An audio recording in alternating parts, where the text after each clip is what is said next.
Hello friends, இன்றைக்கி என்ன பார்க்க போகிறோம் அப்படின்னா நண்டு pepper fry, graph pepper fry பார்க்கலாம் வாங்க. அதுக்கு நண்டு நான் க்ளீன் பண்ணி வச்சுருக்கேன். ஒரு வானிலை வச்சு எண்ணெய் தேவையான அளவு ஊற்றிக்கோங்க. வெங்காயம் வெட்டினது, பொடியாக வெட்டினது போட்டுக்கோங்க. நான் ஒரு 2 வெங்காயம், பெரிய வெங்காயமாக பார்த்து 2 வெங்காயம் போட்டிருக்கேன். இப்போ வெங்காயத்தை கொஞ்சம் நேரம் நல்லா வதக்குங்க. நல்லா வதக்கிட்டு ஒரு 4-5 உங்களுக்கு காரம் எவ்வளோ தேவையோ அதை பொறுத்து ஒரு 4-5 பச்சை மிளகா கீரி போட்டுக்கோங்க. நான் ஒரு 5 மிளகா போட்டிருக்கேன். வெங்காயம் கொஞ்சம் வதங்கினோடனே தக்காளி, பொடியாக விட்டுனா தக்காளி நான் ஒரு தக்காளி போட்டிருக்கேன். இப்போ தக்காளி நல்லா வதங்கணும் அப்படின்னா ஒரு கொஞ்சமாக உப்பு சேர்த்து வதக்குங்க. அப்போ சீக்கிரமாக வதங்கிடும். இந்த மாதிரி உப்பு சேர்த்துட்டு வதக்குனிங்கன்னா சீக்கிரமாக அது வதங்கிடும்.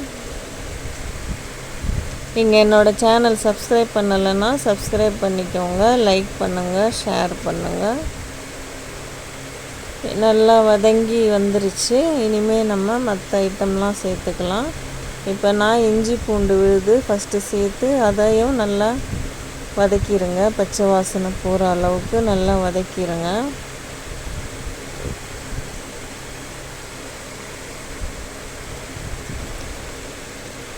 இப்போ மற்ற மசாலாலாம் ஒன்று ஒன்றா சேர்த்துக்கலாம் வாங்க.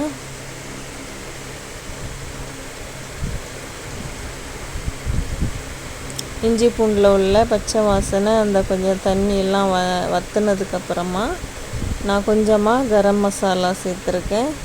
வீட்டிலையே அரைச்சது தான்.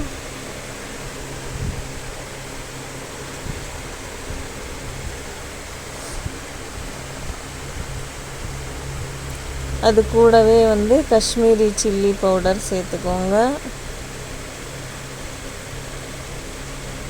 அதை நல்லா மிக்ஸ் பண்ணி விடுங்க. ஃபஸ்ட்டு எண்ணெயில் நல்லா வதக்கி விடுங்க. அதுக்கப்புறமா மஞ்சத்தூள் சேர்த்துக்கோங்க. 1 ஸ்பூன் மஞ்சத்தூள், 1 ஸ்பூன் ஜீரகத்தூள்,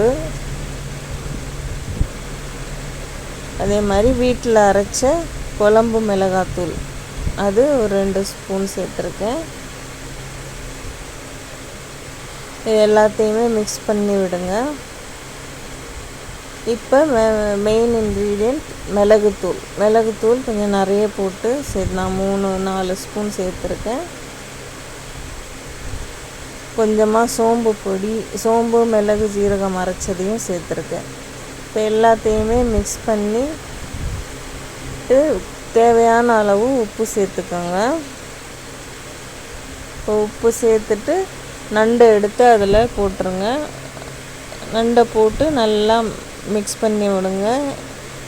மசாலா எல்லாம் நண்டுலெல்லாம் படுற மாதிரி நல்லா மிக்ஸ் பண்ணி விட்டுட்டு தேவையான அளவு தண்ணி சேர்த்து அதை வேக வைக்கலாம்.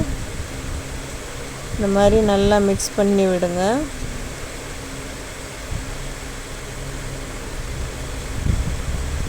மிக்ஸ் பண்ணிவிட்டு இப்போ நம்ம தண்ணி சேர்த்துக்கலாம் வாங்க.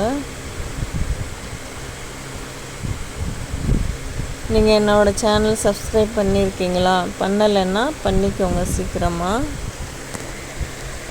அதே மாதிரி என்னோடய சேனல் லைக் பண்ணுங்கள், ஷேர் பண்ணுங்கள். தேவையான அளவு தண்ணி ஊற்றி இப்போ மூடி போட்டு இதை வேக வச்சிடலாம். நண்டு நல்லா உள்ளெல்லாம் சதையெல்லாம் வேகணும். அப்போ தான் மசாலாலாம் உள்ளே போய் டேஸ்ட்டாக இருக்கும்.